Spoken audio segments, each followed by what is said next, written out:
Hare Krishna. Jaya Radha Madhava Kunja Bihari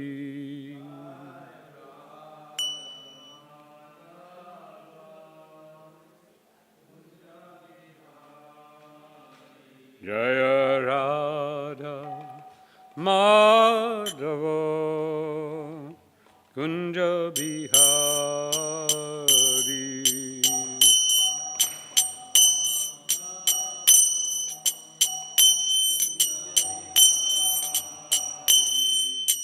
Gopi Jana Vallabha Givaradhari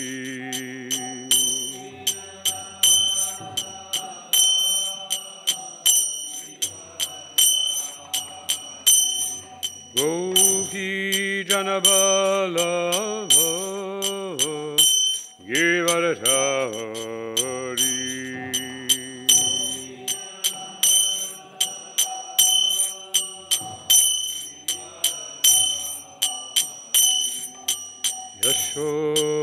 Yashodanandana Vrajajana Ranjana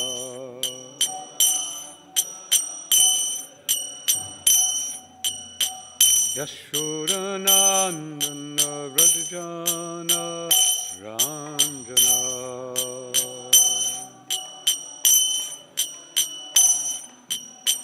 Yamuna Tira Vanachari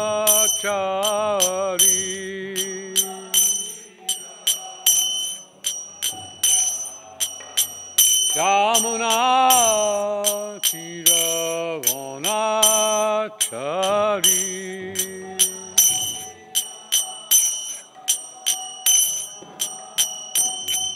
Jaya Radha Madhava Kunja Vihari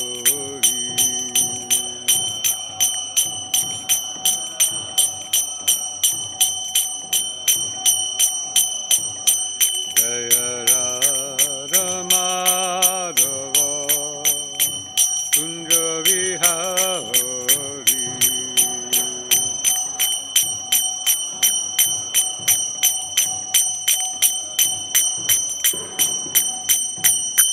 Govijana Bhallabha Girivardhari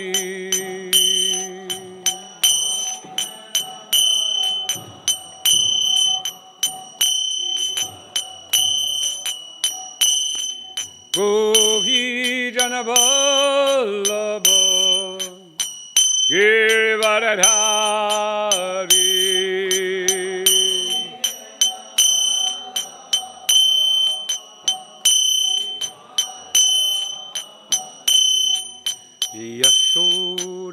Yashodanandana Vrajajana Ranjana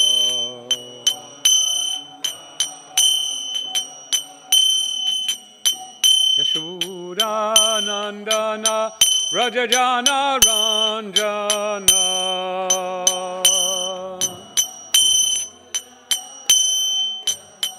Jamuna Tira Vanachari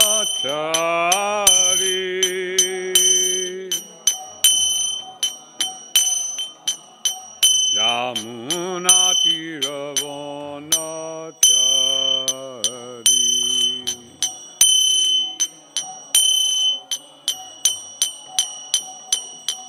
Jaya Radha Madhava Kunja Bihari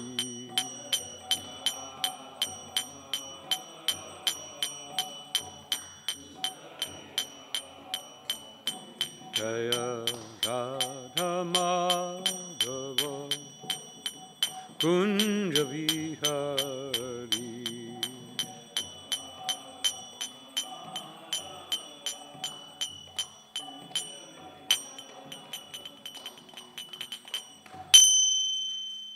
Jai Om Vishnupada Paramahansa Varivadakacharya Ashtatera Sata Shri Srimad Chaitanya Goswami Shri Sri Bhaktivedanta Swami Srila Prabhupada Ki Jai Jayom Vishnubhada Paramahansa Parivajagacharya Ashtadera Satashi Shrimad Srila Bhakti Siddhanta Saraswati Thakur Srila Prabhupada Ki Jai Ananta Koti Vaishnava Vrinda Ki Jai ISKCON Founder Acharya Srila Prabhupada Ki Jai Namacharya Srila Haridas Thakur Ki Jai Prem Se Kaha Shri Krishna Chaitanya Prabhu Nityananda Shri Advaita Gadadhar Shivasadi Gaura Bhaktarinda Ki Jai Shri Shri Radha Krishna Gopa Gopinath Shyama Kunda Radha Kunda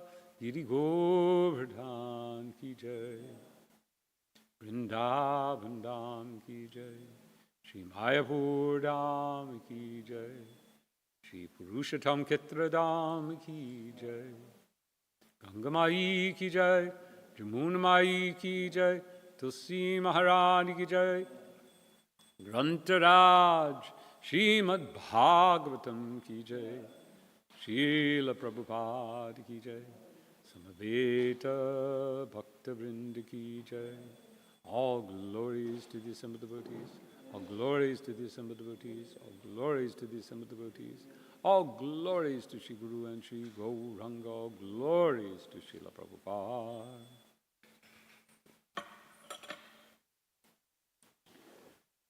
Om Namo Bhagavate Vasudevaya.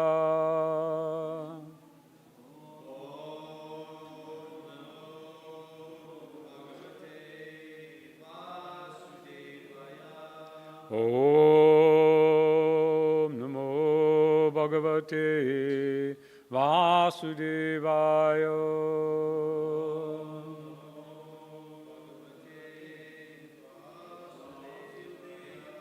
Om Namo Bhagavate Vasudevaya.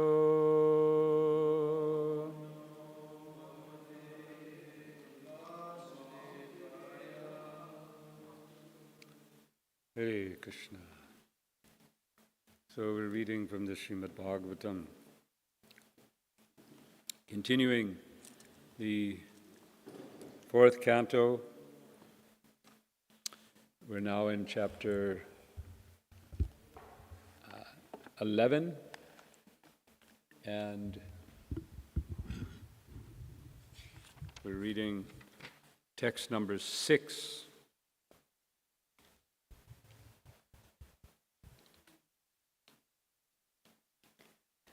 Tanhanyamanam aviviksha gu... How does this meter go? Tanhanyamanam aviviksha guyakan. Hanyamanam aviviksha guyakan. Anagasa chitra ratena bhurisa. Nagasas chitra. Autanapadim kripaya pitamaho Manu jagado pogata saharshibi Tanhanyamanam abiviksha guyakan Anagasas chitra ratena bhurisha Otanapadim kripaya pitamaho Manu jagado bhagata saharshibi Tanhanyamanam aviviksha guyakan Anagashaschitra ratena bhurisa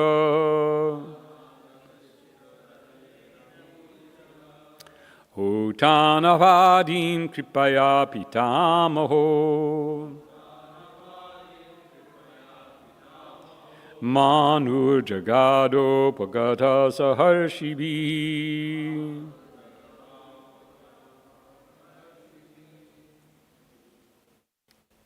Others?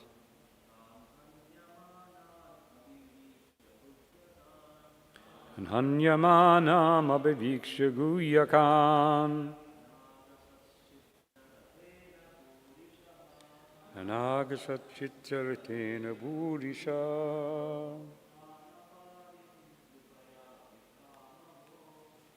Bantu.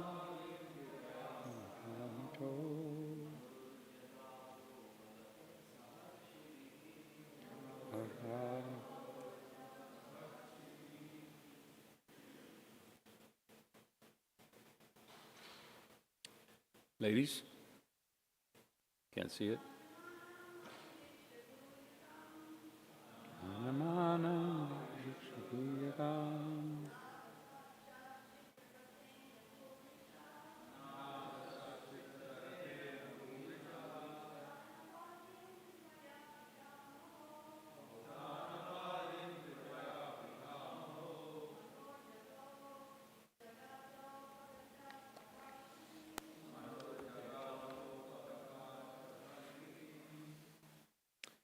Tan, those yakshas, Hanyamanan, being killed, Abhiviksha, seeing, Guyakan, the yakshas, Anagasaha, offenseless, Chitraratena, by Dhruva Maharaj, who had a beautiful chariot, Burishaha, greatly, Utanapadim, unto the son of Utanapad, Kripaya, out of mercy, Pitamaha, the grandfather, Manu, Swayambhuva Manu, Jagada gave instructions. Ubhagataha approached. Saharishivihi with great sages. Translation and purport by His Divine Grace A.C. Bhaktivedanta Swami, Srila Prabhupada. When Swayambhuva Manu saw that his grandson Dhruva Maharaj was killing so many of the yakshas who were not actually offenders, out of his great compassion, he approached Dhruva with great sages to give him good instruction. Purport. Dhruva Maharaj attacked Alakapuri, the city of the yakshas, because his brother was killed by one of them. Actually, only one of the citizens, not all of them, was guilty of killing his brother Uttama. Dhruva Maharaj, of course, took a very serious step when his brother was killed by the yakshas. War was declared, and the fighting was going on. This sometimes happens in present days also. For one man's fault, a whole state is sometimes attacked. This kind of wholesale attack is not approved by Manu, the father and lawgiver of the human race. He therefore wanted to stop his grandson Dhruva from continuing to kill the yaksha citizens who were not offenders. Om Agina Timrandasya Gananjana Salakaya Chakshur Militam Jena Tasmai Shri Gurave Namaha Shri Chaitanya Manibishtam Stapitam Jena Bhutale Swayam Rupa Kadamayam Dadati Svabadantikam Gongkaroti Vachalam Bangalayai Kripatamam Vande Shri Gurunandi Vitali. Hare Krishna.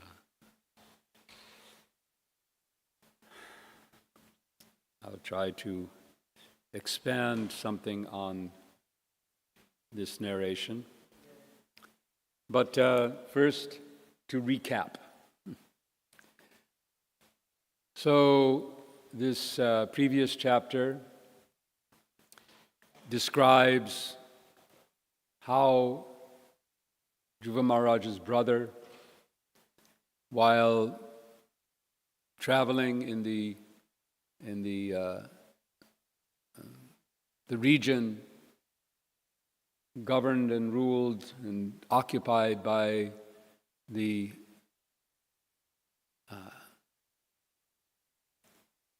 how you call it, the ethnic group called Yakshas. Now, Yakshas, in one of Srila Prabhupada's purports, are described as the inhabitants of the region of Tibet. They're also described in other ways in terms of their particular way of life, and we'll find out later that they are under the protection of Kuvera. So many things could be said about the Yakshas. I don't know enough about the Yakshas to talk more about them. But leave it to suffice it to say that Dhruva Maharaj responded to the killing of his brother with, according to Srila Prabhupada, the appropriate response that there should be some retribution. The details are not given in the Bhagavatam. Perhaps they're given somewhere else.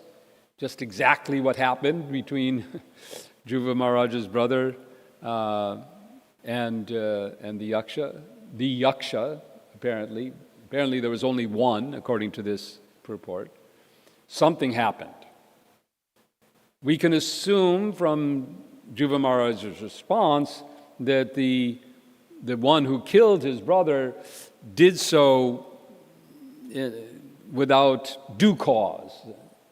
In other words, there was some sort of fight happened. It may have been that the Yaksha, I don't know, but something happened that caused this fight in which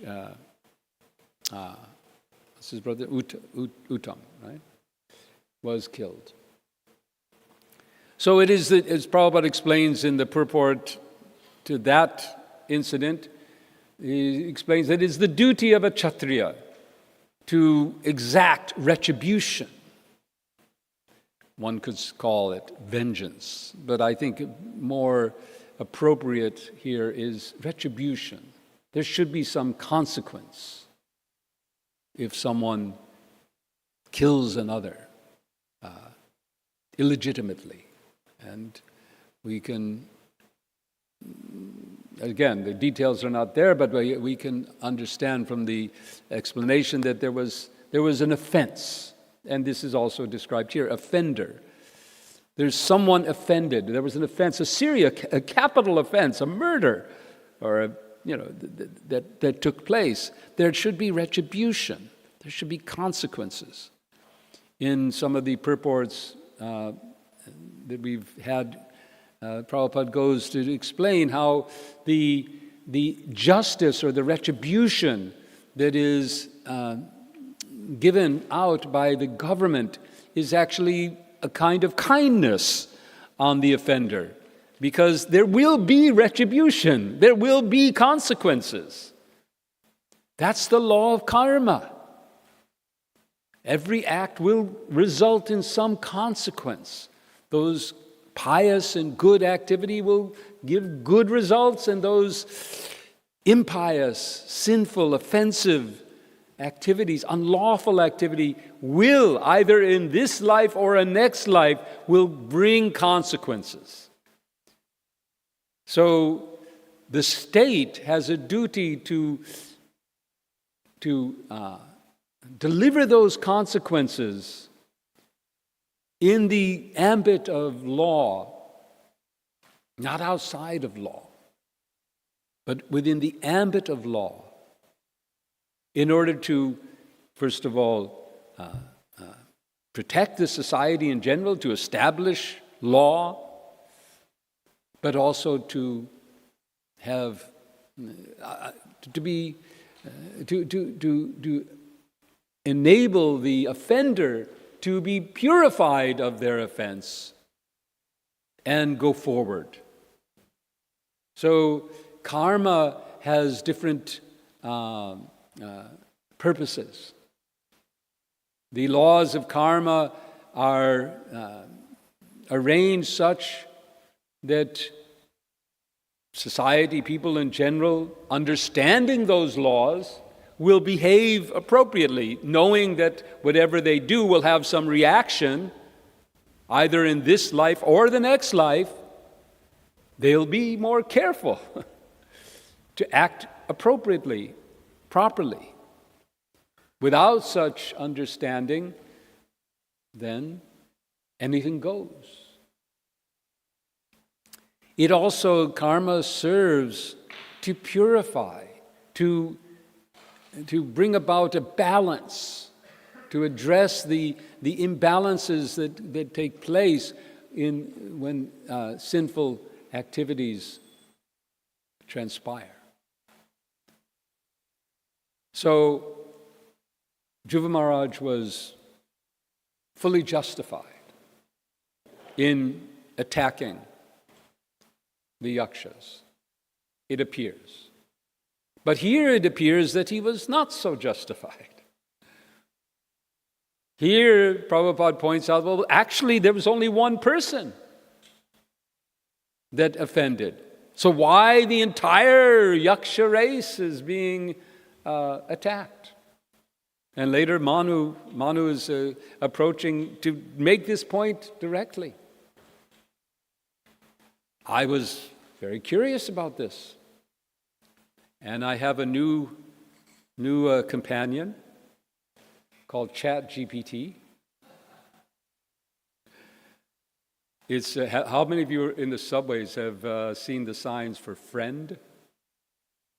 You've seen in the subways a big advertising campaign going on for friend. You can buy a friend. This thing is a device that you wear around your neck, and powered by something like ChatGPT, it listens to everything you say and then comes up with things to encourage you or to help you out or whatever. And it never complains. Very good friend. Never complains. One of the advertisements says, it doesn't leave dirty dishes. But I have to say, it hallucinates. So I went to ChatGPT. I thought, maybe, because let's see if it could give me some answers to this. And it gave this I felt really very good answers. Quoting purports. It said in the purport to the previous verse, this and this is stated about, how Dhruva Maharaj was, although he was a pure devotee, he still had some remnants of his Kshatriya, some very good stuff. But I had just read the purport that they were describing, and I didn't remember anything like that. So I asked, well, is that really there? I said, well, actually, it's not really there. It's some other people say that it's, and it went into this whole rabbit hole. So just a warning, it's a good tool, a very good tool. These new, chat models, AI-powered chat models. But be warned, they hallucinate, they invent, they concoct. They pull from here and there what they think is, reasonable, and it appears reasonable,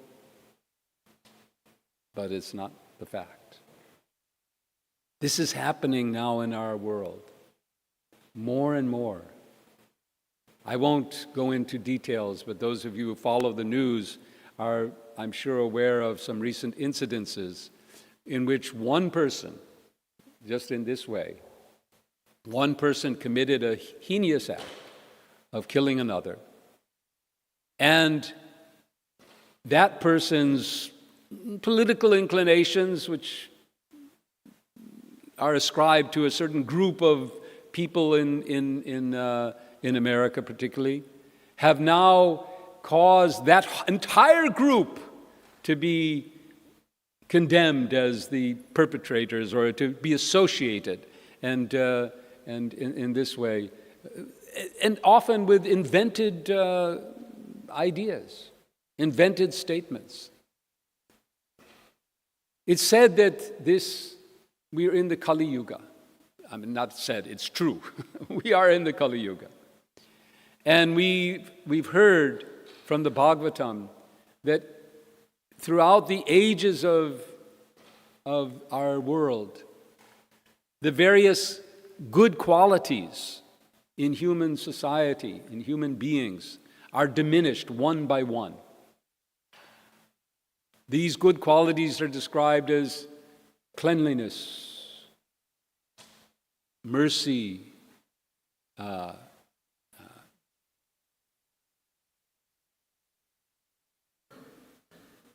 now my brain is not working.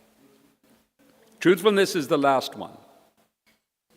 Austerity, cleanliness and mercy and austerity and truthfulness. That cleanliness, austerity, mercy are reduced one by one through the ages until in our age only truthfulness somehow remains. But what I am perceiving, perhaps you will agree, is that yes, everyone is so attached to the truth. But is it the truth or is it their truth? The truth they want. My truth.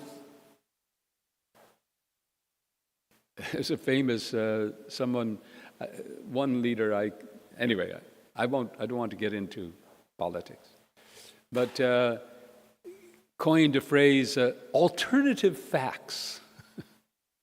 I mean, facts are supposed to be facts, right? You get one set of facts. Well, I have my set of facts, and you have your set of facts.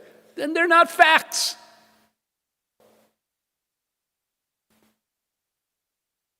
So truth, yes, but in this age, it is all relative truth. Truth according to you and your perception. And the absolute truth, actual truth, people don't want to hear. Because if you start to hear absolute truth, then it puts all your relative truths on which you've built your whole life. I had this experience with my father. He was dedicated to truth in his work. He is a scientist, so in the medical field. And he had a saying, "Show me the data." He died of cancer, but till he practically, in the last few days, he still would have his colleagues come and they would discuss experiments that they were doing in the lab where he had served for about 40 years. He had led this department and this research work into calcium metabolism. And his colleagues would come up and talk about experiments going on. He said, "Show me the data." So he was very, very concerned about truth in his work. But I perceived that if I tried to go into the realm of absolute truth, then he would retreat into, well, I have my ways of looking at things. I have my worldview. I have my belief systems. It's worked for me now, all these years. I don't want to go there. He wouldn't explore. He would refuse to explore any ideas that might challenge his worldview.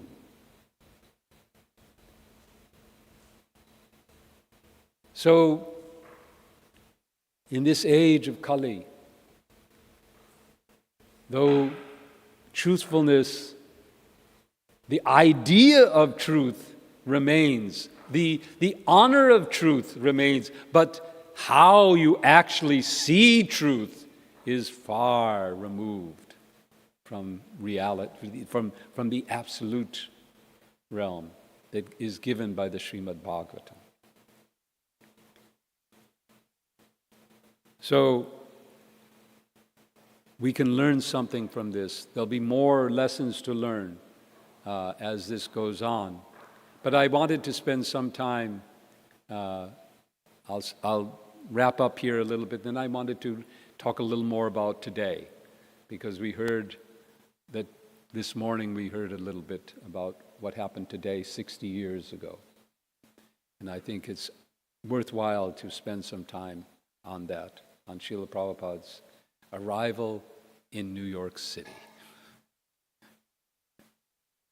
But just to conclude, this particular pastime, we could say, or this history of Dhruva Maharaj's attack on the yakshas and what will transpire, we can see through this, we'll see the character of a devotee. Yes, Manu points out that Dhruva Maharaj, in our modern terminology, he lost it.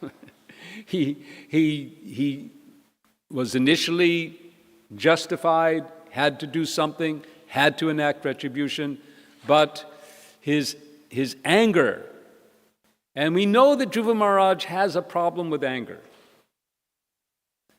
He got so angry with the behavior of his stepmother that as a 5-year-old child, he became determined to show him, as they say, right? That's I'll show you, I'll show you. You know, when somebody gets angry at children or anyone, I mean, other adults too, they get angry at someone for doing something and said, for insulting them, saying, you're that, and then what's their response? You can't do this, you can't do that. And then there's, I'll show you. And they go off and they do something extraordinary, or not, depending. But still, that determination, born out of anger, that was his determination to go to the forest and to worship the Lord, was born out of anger. Such a strong, and a young boy, he's such, we've seen this in children. Those of you who have had children at least my wife and I, we've seen this in our children. They get so angry, and they cannot be pacified until you distract them, and then you can come out, somehow get them out. But sometimes they'll hold it. And Dhruva Maharaj, he was beyond. He was such a Kshatriya. He was through and through a Kshatriya. So when he was insulted, he had to do something about it. He had to do something about it. So similarly, when his brother was killed, he had to do something about it. And as we see, that spirit of Rajagun became more and more prevalent. Now, we can compare this to Arjuna. Arjuna's response in the battlefield was to come into Sattvagun. He was a Kshatriya through and through. But he was looking and saying, am I being impelled now by passion? Is this war simply the result of the modes of passion? And if I should retreat to the mode of goodness.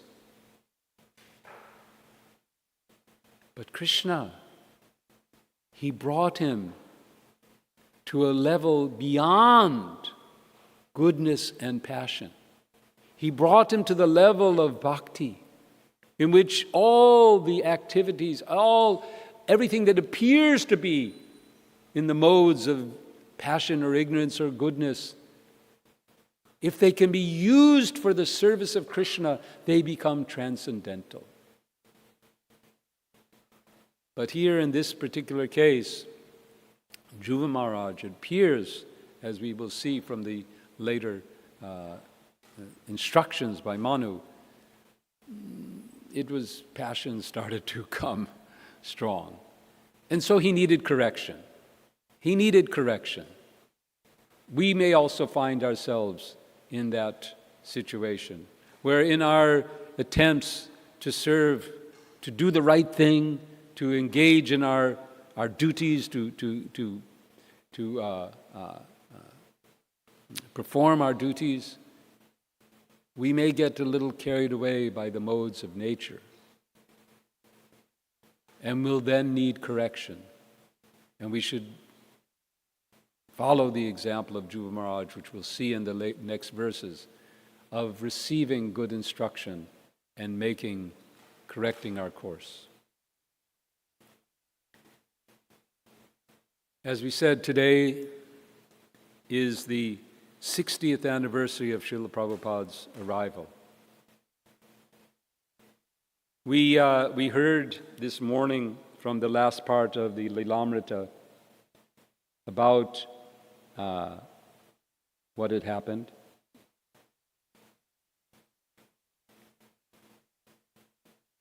And let's just try to,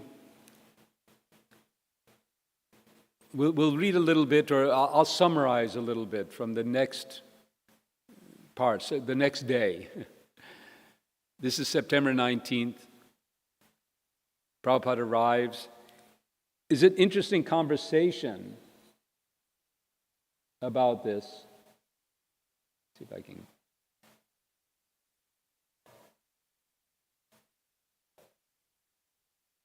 Where Srila Prabhupada talks about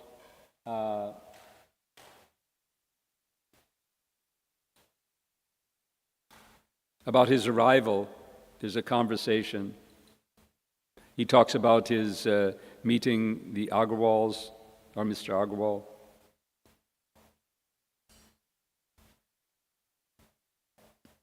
And there's this conversation, and Navayovan, one devotee, mentions, Srila Prabhupada arrived in New York with only $8, $40. How many dollars you had when you arrived in New York? Prabhupada, $7. Navayovana, $7? Dayananda, I think you got that from selling Bhagavatam. Prabhupada, no, that extra. I brought from India $7. At that time, the exchange was 4 rupees, 8 annas. So they would not allow to take more than 40 rupees. That is sufficient. So I wanted to sell 1 set of books to the captain, Mr. Pandya. So he gave me $20 in exchange of 3 books. I was confident Krishna was there. $7. So if you ever, just keep this in mind, because it often comes up, 40 rupees, $7, what did he have? And I've heard many stories. One was that he had 40 rupees, actual, Indian rupees that he brought with him, and that he used those rupees to get a taxi to Chippiwada when he went back to India. I've heard that he had 40 rupees and he had 40 rupees left in his pocket when he boarded the Jaladuta, and he gave it to his son, Vrindavan Day. He says that he received it. And then we've heard, he came here with 40 rupees. This is Prabhupada's answer, $7. I know about this. When we first came to India, I used to go to the American Express to get money changed. And there was a line there of people waiting to get foreign currency to go to America or Europe or whatever. And the maximum they could get at that time, they could change a certain amount of rupees. I think if they change it from a number of rupees to a number of dollars, they could get $40, I think. $40 cash. was all you could get. This is in 1977, 78, 76, 77. You could get $40. Because basically you were supposed to get your tickets and your hotels and your this and your that, everything through the travel agent. They would pay for the hotels, they would pay for this, and you got little spending money. They were so tight on foreign exchange. So in this time, it was 40 rupees you could change. And what did it come out to be? $7. That's what he had. $7. The equivalent of 40 rupees. So here he is in New York. Why New York?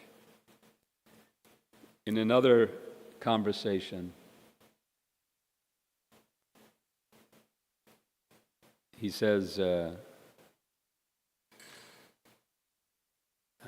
how am I going to get this? Okay. In a correspondence, he writes in 1972 to Sudama, I'm very, very happy to hear from you all the good news about New York Center. Yes. From the very beginning, I went to New York because I thought that Krishna consciousness is the most important idea in the world. So let me go to that place, New York, which is the most important city in the world. All right? If any doubt, I've always challenged people. I said, you'd show me. I say it's the capital of the world. And New York City is the capital of the world. It is the home of the United Nations. It is the center of finance. It's the center of media in various ways. And it houses people from all over the world.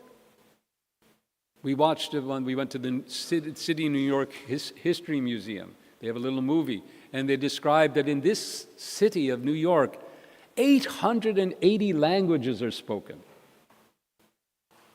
There's a corner of New York for everyone.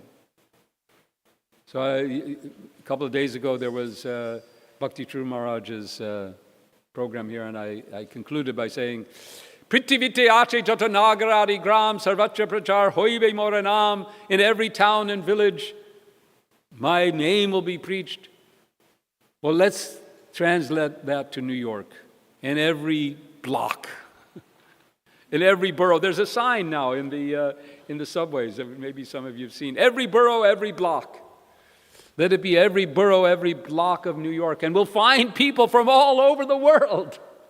In this way, actually, by preaching in New York City, the holy name can spread because the people we talk to from Jamaica, the people who are from Bhutan, the people from Finland, the people from Finland, the people from Sweden, everyone's got a little corner in New York. Everyone's got a corner. So we can go to all these places, we can distribute Krishna consciousness, and they will then say, hey, what did I see today in New York City? What did I get? And then that goes back to their homeland. So this, Prabhupada considered New York to be the most important city. He goes on. The most important city in the world. And if I am able to do anything for Krishna and my spiritual master, even I am at the fag end of my life, at least let me try for it there. So my dreams have all come true. And all of you nice boys and girls are getting the credit. When I was alone in your New York, I was thinking, who will listen to me in this horrible, sinful place? All right. I shall stay a little longer. At least I can distribute a few of my books. That is something. But Krishna was all along preparing something I could not see. And he brought you to me, one by one, sincere American boys and girls, to be trained up for doing the work of Lord Chaitanya Mahaprabhu. Now I can see that it is a miracle. Otherwise, your city of New York, one single old man with only a few books to sell for barely getting eatables, how he can survive? What to speak of introducing God consciousness movement for saving the humankind. That is Krishna's miracle. Now I can see it. When Prabhupada arrived here 60 years ago, he stepped off that ship.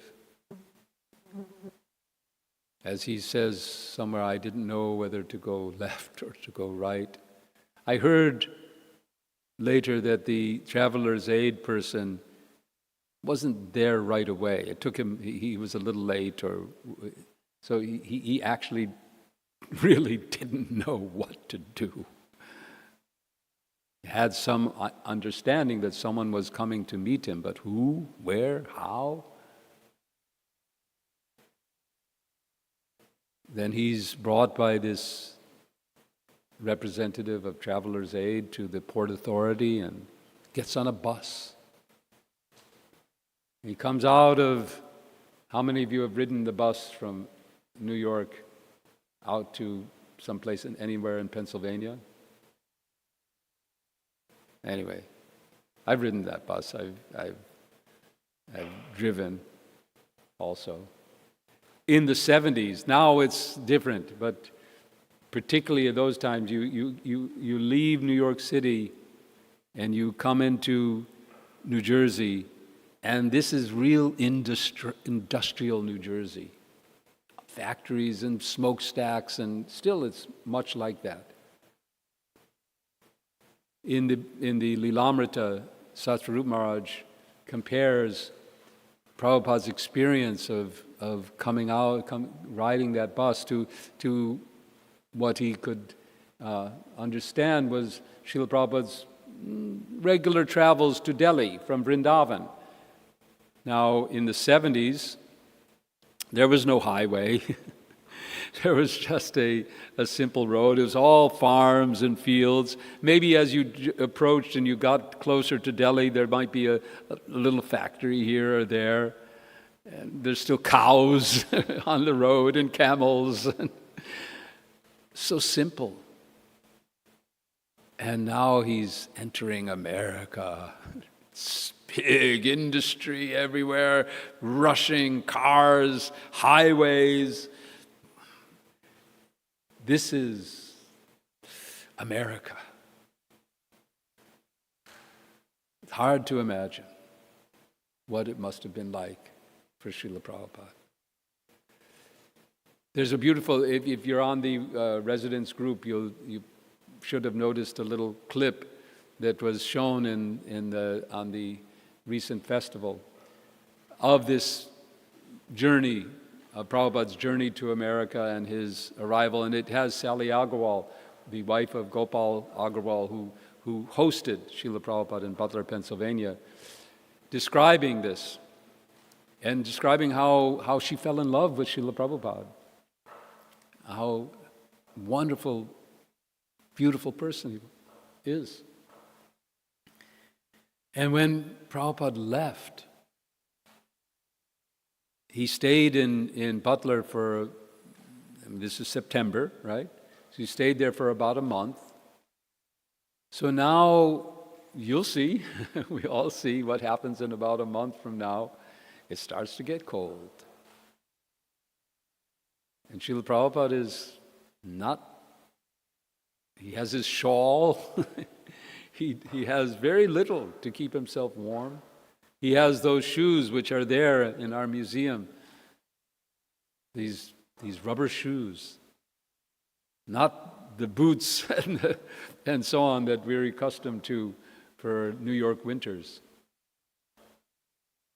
And Sally Agarwal describes her feeling. She said she cried seeing him leave. She said, I would be afraid to go to New York.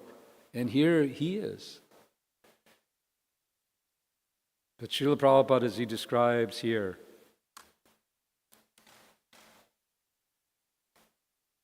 he said,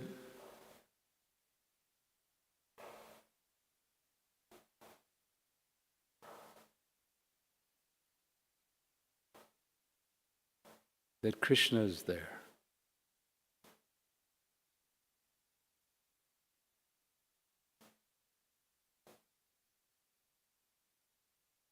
I'll stay a little longer. He said, Krishna is there.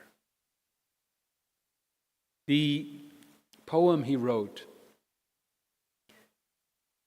arriving first in America, Markine Bhagavad Dharma. A friend of ours recently wrote a little piece I read. He was talking about the uncertainty in that poem and in Srila Prabhupada's his life. We also have uncertainty, right?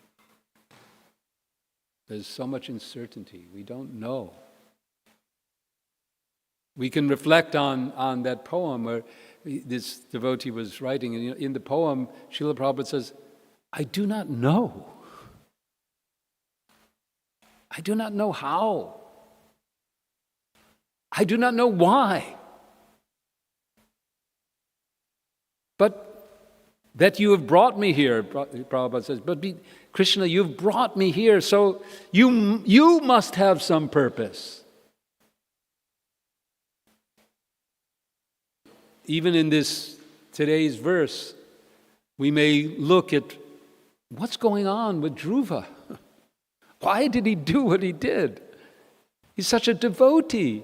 He's been blessed so much. Krishna himself has appeared to him. So why did he do this? And we can just, well, to some extent, we don't know. But Krishna has a plan. We can understand that Krishna has a plan. Krishna had a plan for Dhruva, and Krishna had a plan for Prabhupada. Krishna had a plan. Lord Chaitanya Mahaprabhu had a plan.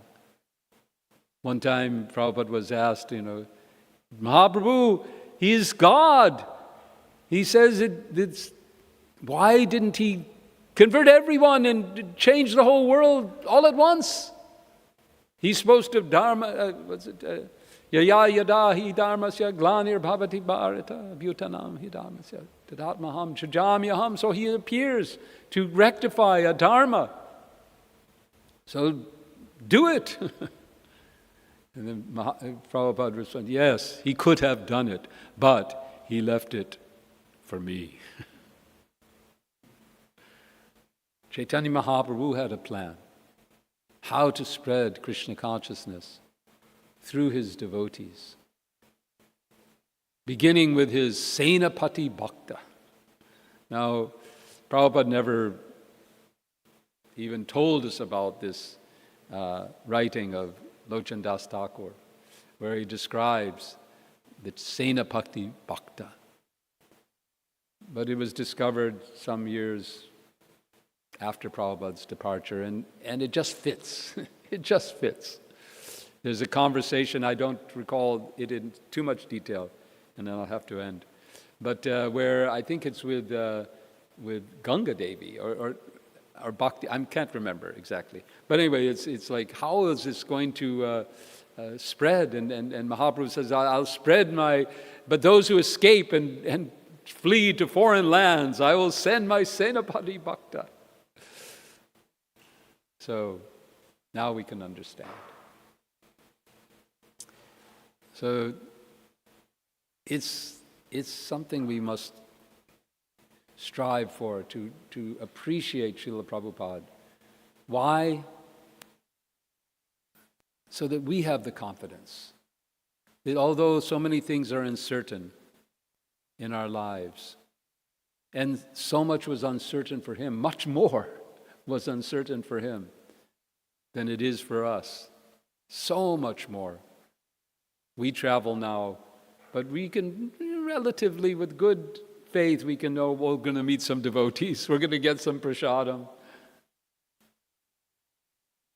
Srila Prabhupada didn't know anything, what would happen. So whenever we find uncertainty in our lives, whenever we find uncertainty in our service, we can reflect on how Srila Prabhupada kept faith. Particularly, as he said in the end of the Markina Bhagavad Dharma poem, there's Bhakti Nai, Bheda Nai, Nam Kub Daro. Because he had such strong faith in the power of the holy names of Krishna, Krishna made a miracle. And it's first step 60 years ago today, New York. Hare Krishna, Jai Srila Prabhupada. Sorry I didn't leave much time for questions. And if there's anything burning or comments, otherwise we can end here. Okay? Thank you so much. Hare Krishna, Jai Srila Prabhupada. Hare Krishna. Hare Krishna.